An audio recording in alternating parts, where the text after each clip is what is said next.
Sebagai gambaran, saya contohkan tampilannya seperti ini. Saya punya sebuah tabel berisikan 5 buah data. Saya akan coba rubah data pertama dan data kedua.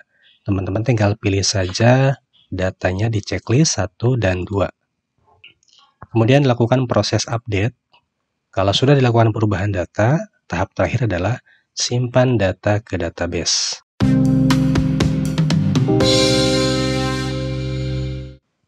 Halo teman-teman semua, kali ini kita akan lanjutkan materi tentang Multiple CRUD PHP dan MySQL 2. Kalau di video sebelumnya kita belajar cara menambahkan banyak data ke MySQL, materi kali ini kita akan belajar cara mengupdate banyak data dari PHP ke MySQL. Saya pernah jelaskan bahwa dalam proses pengiriman data dari PHP ke MySQL itu ada dua metode. Ada metode single record dan ada metode multiple record. Dengan metode single record, kita hanya bisa mengirimkan satu data saja dalam satu kali proses. Sedangkan metode multi-record memungkinkan kita mengirimkan banyak data dalam satu kali proses. Ini adalah proses multiple CRUD. Ada 3 bagian, yang pertama create, yang kedua update, dan yang ketiga delete. Untuk bagian create, ini sudah pernah dibahas di video sebelumnya, jadi silakan teman-teman nonton saja biar materinya tidak terputus. Nah, sekarang kita masuk ke bagian update data. Di bagian update data ini ada 4 proses. Yang pertama, kita akan menampilkan datanya dulu. Yang kedua, kita akan pilih data yang mau diupdate. Yang ketiga, kita lakukan perubahan data. Dan yang keempat, update data ke database. Untuk bagian yang ketiga akan kita bahas di video berikutnya. Jadi pastikan untuk terus nonton channel ini. Sekarang kita masuk ke bagian gimana cara bikinnya. Oke, bagian yang penting adalah teman-teman harus punya data tabel seperti ini dulu. Kalau belum punya, silahkan dibuat seperti ini. Struktur datanya ada ID barang, kode barang, nama barang, dan harga. Kalau yang belum bisa cara membuat tabel menggunakan PHP MyAdmin, silahkan teman-teman nonton video di atas. Saya sertakan linknya ya. Oke, kalau bagian ini sudah selesai, kita sekarang masuk ke script. Di bagian script ini saya bagi menjadi 4 buah file. Walaupun sebetulnya kita bisa membuatnya hanya dengan 1 buah file. Tapi karena ini untuk kebutuhan pembelajaran, biar tidak terlalu banyak script dalam satu file, saya bagi menjadi 4 buah file yang fungsinya masing-masing berbeda. File pertama ada koneksi, ini untuk menghubungkan ke database. File yang kedua ada data tampil, ini untuk menampilkan datanya. File yang ketiga ada data update, ini adalah form update atau form perubahan datanya. Yang terakhir ada data simpan, ini untuk memproses perubahan data ke MySQL. Kita bahas satu-satu dulu bagian yang terpentingnya. Yang pertama file koneksi, ini untuk menghubungkan kita ke database MySQL. Ini adalah query untuk menghubungkan ke database MySQL Connect. Localhost, nama hostnya, root, nama user database-nya 2011-2011, password database di komputer saya nih. Jadi mungkin komputer teman-teman beda-beda ya, sesuaikan aja. Latihan DB, nama database-nya. Kemudian baris keempat, ordai MySQL Connect error. Ini harus disertakan ya teman-teman, agar dia bisa memunculkan pesan error ketika terjadi kegagalan koneksi. Kita lanjutkan ke bagian file yang kedua, data tampil PHP. File ini kalau dijalankan akan tampil seperti ini. Jadi menampilkan seluruh data produk yang ada di tabel database MySQL. Baris pertama sampai dengan baris ke-11 ini adalah tag HTML yang berhubungan dengan pengaturan tabel. Buat teman-teman yang belum paham cara mengatur tabel di HTML, silahkan tonton video di atas, saya sertakan linknya. Baris ke-13 sampai dengan baris ke-29 ini adalah bagian script PHP. Include koneksi PHP ini adalah perintah untuk menyisipkan script bernama koneksi PHP. Koneksi PHP kan ini ya. Nah, ini koneksi PHP. Daripada kita menuliskan sebanyak ini scriptnya, jadi sudah saja disisipkan aja di sini. Berikutnya baris ke-16, nomor sama dengan 1, nomor dimulai dari 1. Ambil data, ini kita bikin variabel baru bernama ambil data. MySQL query, ini menjalankan query. Apa query-nya? select from product. Ini kalau struktur penulisan skripnya sesuaikan aja ya. Ini standar strukturnya seperti ini. Saya hanya bahas bagian query-nya saja. MySQL query select from product, ambil data dari tabel produk. Kemudian while tampil MySQL array, kita bikin variabel baru bernama tampil. Dan di sini ada proses looping ya. While ini salah satu metode looping. Dia akan menampilkan data seluruhnya sampai dengan seluruh data diambil, baru dia selesai melakukan prosesnya. Echo ini ketika proses loopingnya dilakukan, dia akan mendeklarasikan bentuknya seperti apa nih.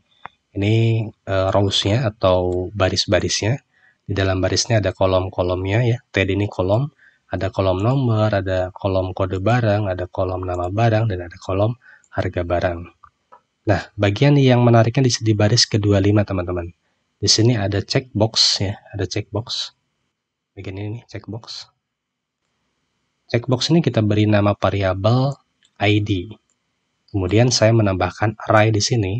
Jadi fungsi array ini bisa menyimpan banyak value dengan satu variabel. Apa value yang diambil? ID barang. Kan di database di sini ya, ada ID barang. Nah, value inilah yang akan disimpan.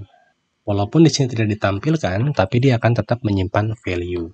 Misalnya kita memilih dua data, berarti ada dua value yang disimpan. Berikutnya nomor plus, ini nomornya akan terus bertambah sampai proses loopingnya, ini ada batas looping, ada proses loopingnya selesai. Input type submit, ini untuk proses tombolnya. Actionnya kemana nih? Ke file data update PHP. File data update ini ada di sini. Nah, inilah file data update. Jadi bentuknya nanti menjadi sebuah form isian yang bisa kita lakukan penyesuaian data. Oke, di file yang ketiga ini, data update PHP, di baris pertama sampai dengan baris ke-9, ini HTML ya. Untuk baris ke-11 dan sampai dengan baris ke-33 ini bagian PHP.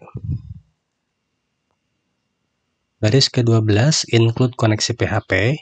Ini seperti biasa kita menyisipkan isi file dari koneksi PHP di file ini. Kemudian baris ke-14 ID sama dengan post ID. Jadi ID ini variabel baru ya teman-teman di file ini, itu merekam aktivitas yang ada di variabel ID di file sebelumnya. File sebelumnya ini ya. Nah, ini ada variabel bernama ID juga, di mana variabel ID ini menyimpan nilai sesuai dengan yang kita checklist. Nah, semua yang kita checklist ini akan tersimpan di sini. Ya, maka dia akan membaca apa yang kita pilih checklistnya. Kemudian jump count ID ini menghitung jumlah ID yang tersimpan atau jumlah checklistnya. Misalnya kita pilih 3 data 1, 2, 3, maka sejumlah data yang kita checklist ini akan dihitung ya, akan dihitung kemudian disimpan di variabel bernama jump. Kemudian baris ke-17 ini adalah proses looping ya. I sama dengan 0, I kurang dari jump, I plus plus. Ini saya bikin variabel baru bernama I. Jadi I ini akan terus mengulang teman-teman sampai dengan jumlah jumnya terpenuhi. Jadi jumlah jum ini kan tadi kita contohkan ada 3 kali ya, 3 checklistan, maka dia akan mengulang sebanyak 3 kali. Apa yang diulang? Yang diulangnya itu adalah baris ke-19 sampai dengan baris ke-31. Jadi ini yang diulangnya itu adalah menampilkan datanya dan membentuk menjadi sebuah form. Di sini ada input text type ya. Input text tipenya teks ini maksudnya adalah dia ditampilkan dalam bentuk form. Kalau ini kan di file sebelumnya ditampilkan dalam bentuk tabel aja. Tapi kalau di file data update ini misalnya kita pilih 3, kita proses, dia ditampilkan juga datanya, tapi dalam bentuk form. Ya, mudah-mudahan paham ya teman-teman ya. Kemudian baris ke-36 input type hidden. Ini input tipe tersembunyi ya, tersembunyi dari interface, jadi tidak ditampilkan, tapi dia mengandung value. Value-nya apa? Value-nya adalah zoom ini. Nah, di sini ya value-nya. Dia mengacu ke baris ke-15. Saya beri nama juga nama variabelnya zoom buat memudahkan aja. Baris ke-38 ini tombol untuk menyimpan, baris ke-39 tombol untuk kembali. Seperti ini ya, ini menyimpan, ini kembali. Kalau kita klik kembali, dia kemana menujunya? Menuju ke halaman data tampil. File berikutnya data simpan, ini ada 24 baris, semuanya PHP. Include koneksi PHP seperti biasa, kita memanggil file koneksi PHP ke sini. Zoom sama dengan force zoom. Nah, kalau baris kelima ini mengacunya kemana? Mengacunya ke file data update baris ke-36. Gitu. Jadi baris ke-36 ini disimpan variabelnya di sini.